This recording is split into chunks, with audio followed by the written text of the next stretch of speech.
Oi, pessoas, tudo bem? Aqui é a Bárbara, professora de Biologia. Conforme combinamos na aula, algumas pessoas me enviaram alguns exercícios de genética da parte de Biologia 2 que haviam tido dúvidas e eu fiquei de gravar esse videozinho com algumas dessas dúvidas para poder ajudar um pouquinho vocês na resolução.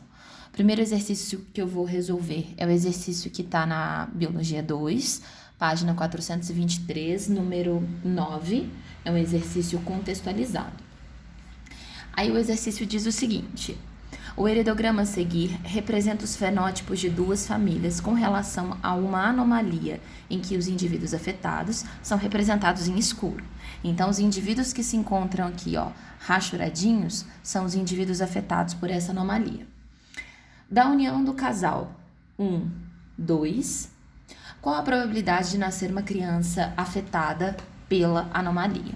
Então, pessoas, como sempre, quando nós temos um heredograma, a primeira coisa que a gente precisa definir é se a doença ela é recessiva ou dominante.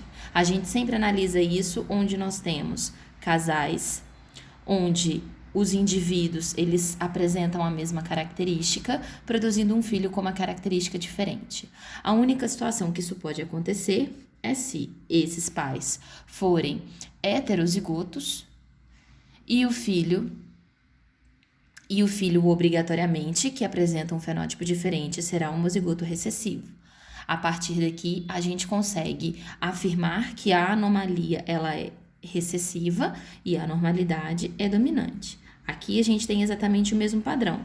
Pais iguais, produzindo um filho diferente. A única situação que isso pode acontecer é se esses pais forem heterozigotos e esse filho diferente for homozigoto recessivo, ok? O exercício ele pergunta qual a probabilidade de este casal vir a ter uma criança. Observem que ele fala de criança, quer dizer que o gênero desse indivíduo não interessa, mas a chance de ter uma criança afetada pela anomalia, ou seja, a chance deles virem a ter uma criança que é azinho, beleza? Esse tipo de exercício, pessoas, ele trabalha com condição. Por quê? O que eu tô querendo dizer com condição? Bom, para que esse casal tenha a possibilidade de ter um filho afetado, levando em consideração que eles são normais, ou seja, se eles são normais, eles têm um azão e outro azão. Mas qual é a única possibilidade deles terem azão, sendo normais, produzirem um filho afetado? Se esses indivíduos forem heterozigotos, beleza? Porém, a gente não pode afirmar que eles sejam heterozigotos, mas a gente pode calcular a probabilidade deles serem, certo?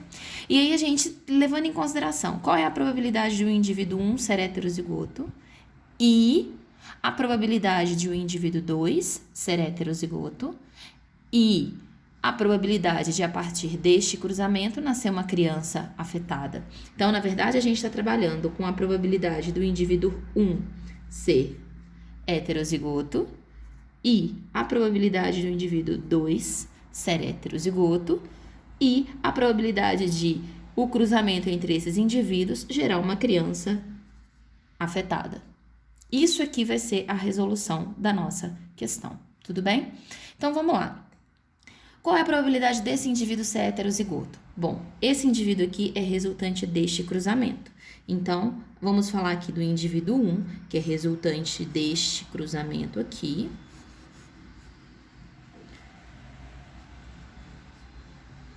Qual a probabilidade dele ser heterozigoto?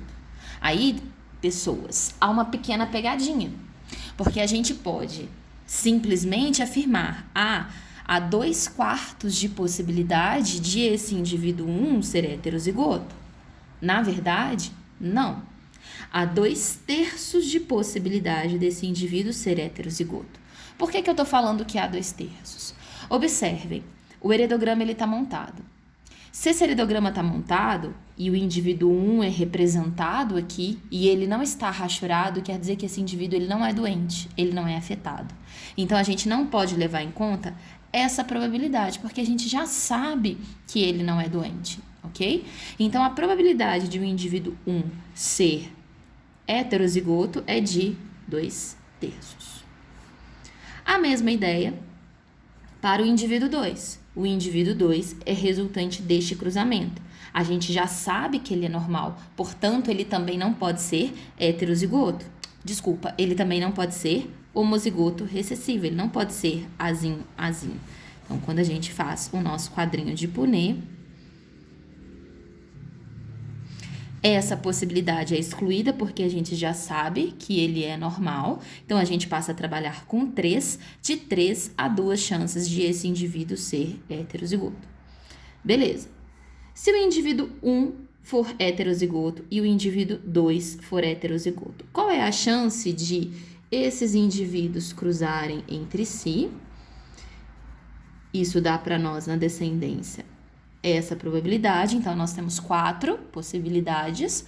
Qual é a chance de estes indivíduos, o indivíduo 1 e o indivíduo 2, cruzando entre si, gerar uma criança afetada? Uma possibilidade de 4, beleza? Então, qual vai ser a probabilidade de um indivíduo 1, 2 cruzar entre si, gerando um indivíduo afetado? A gente tem que levar em conta a nossa condição. Então, qual que é a primeira condição? O indivíduo 1 ser heterozigoto. Então, 2/3 do indivíduo 1 ser heterozigoto.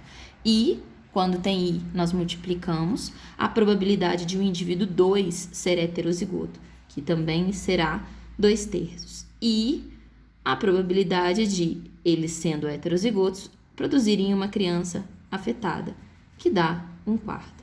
Isso aqui resulta para nós em 4/36, que simplificando dá 1/9 de resposta. Letra E. Tudo bem?